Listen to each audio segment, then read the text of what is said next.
So, I'm sure a bunch of you have heard that we are expanding the Star Trek universe. And I feel like the luckiest person on Earth because I get to do this every day, not just at the convention, and I work with unbelievable people. And the second that we announced that we were going to be building a larger Star Trek universe, the most amazing people came out. Writers, directors, actors, everybody wanted to work on Star Trek, even people who you wouldn't think would want to be on Star Trek, they do. And we are going to be delivering you shorts on CBS All Access. We're going to be delivering you new series. We're going to be premiering season 2 of Discovery early next year.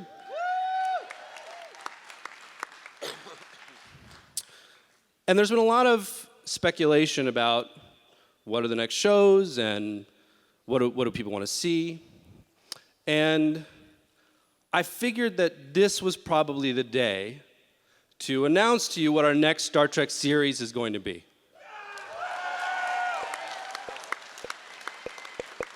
If that's okay with you guys. Okay, good. But I actually don't feel entirely qualified to be the one to do it. So what I'd like to do is bring out a good friend to talk about the next one.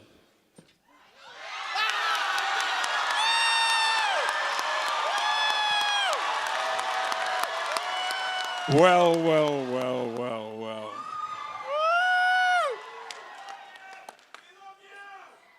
do. And returned. Thank you. In late March 1987, I found myself driving off the Paramount lot, having just done what I was assured was my last audition for Star Trek: The Next Generation. There had been 2 of us in contention for this role. I never learned who the other actor was. I have a suspicion, but I never knew exactly who it was. And I drove to a nearby coffee shop on Melrose, bought a pile of London Sunday newspapers, and had a breakfast, pile of pancakes, which lasted for nearly 3 hours. During those 3 hours, my agent, who had been called by the studio, was desperately trying to find me. As this was so long ago, there were no cell phones. And he wanted to tell me, Patrick, they've offered you the job, captain of the Enterprise.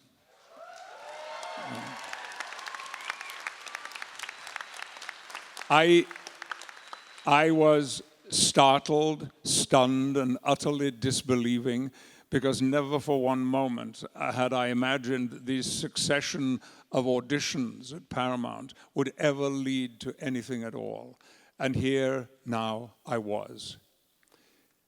What I didn't know either was that I was on the very, very brink, the edge of something that would touch every corner of my life. Every single corner. Of course, career, emotional, domestic, home, everything was going to be affected by it. I had led a fairly successful, but quiet, modest career until then. And in fact, maybe I've told some of you this before, but when the Los Angeles Times announced that there was to be a new Star Trek series, and they got to the cast, I was described as unknown British Shakespearean actor.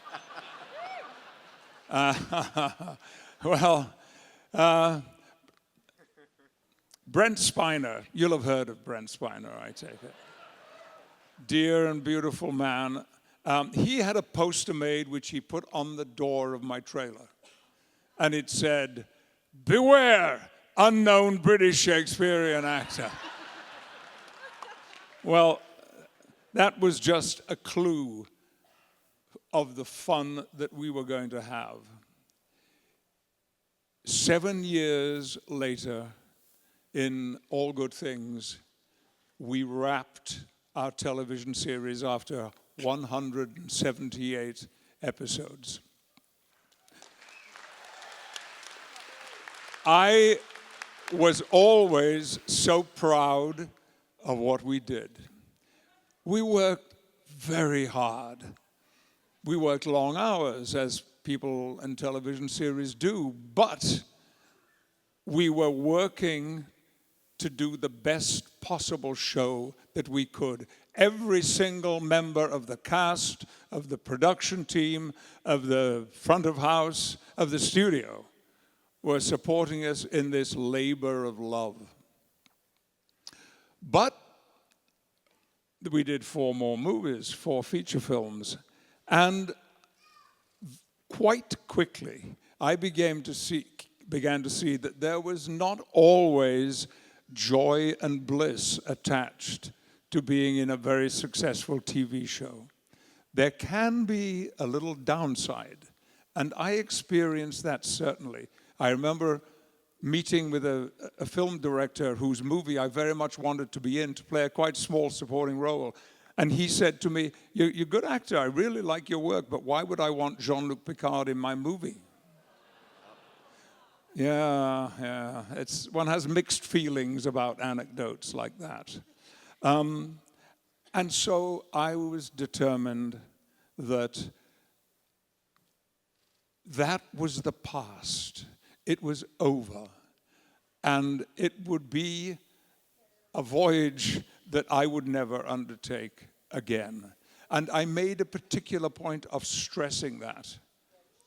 When until earlier this year, an email arrived, and there was an offer, interesting and charming, but one which I knew I would have to turn down.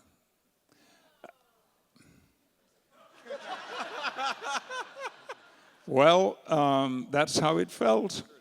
And I had a meeting with, there were 5 of us in the room, I think, and I spent 20 minutes explaining why, with sadness, I would have to say no.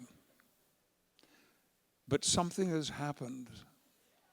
And it is not only the impact of the people that I have been talking to and working with over the past almost 6 months now, but it's also because I have spent a lot of time recently watching Star Trek: The Next Generation,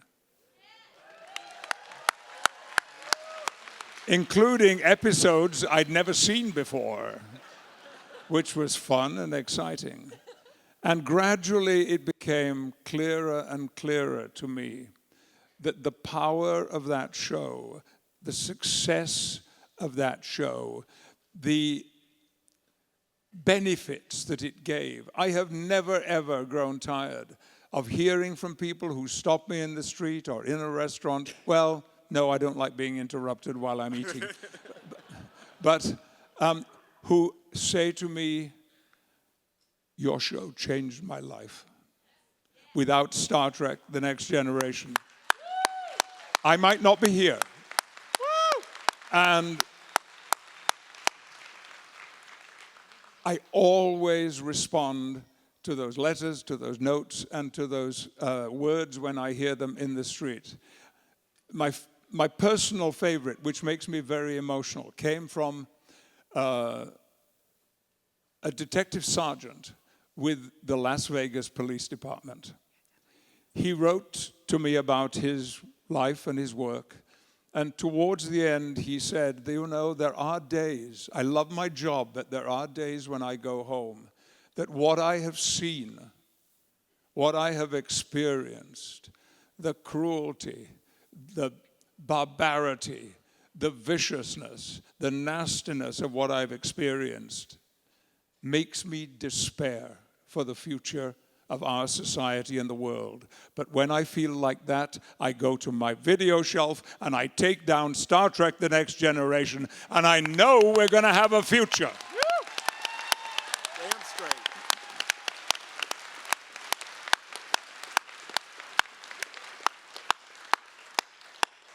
And that lies at the very center of what I have to tell you now. Jean-Luc Picard is back.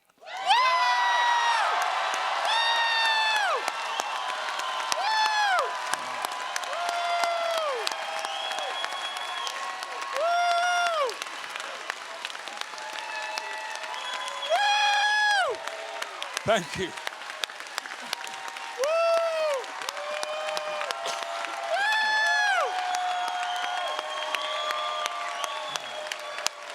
Thank you, thank you.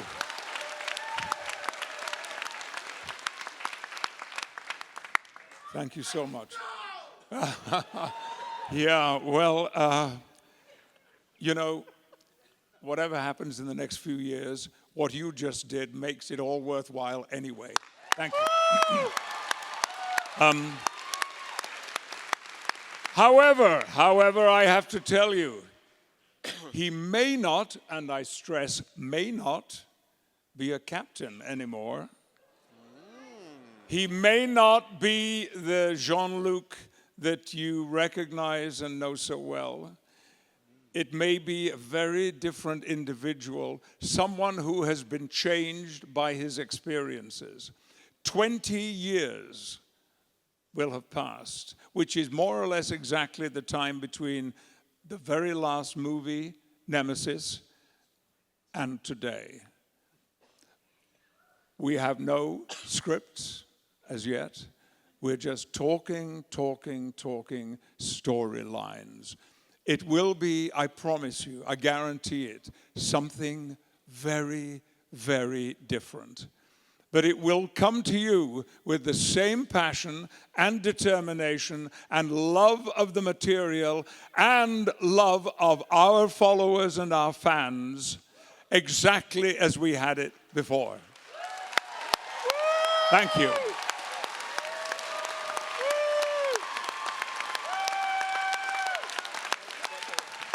Thank you so much. I will see you all again very soon. Thank you.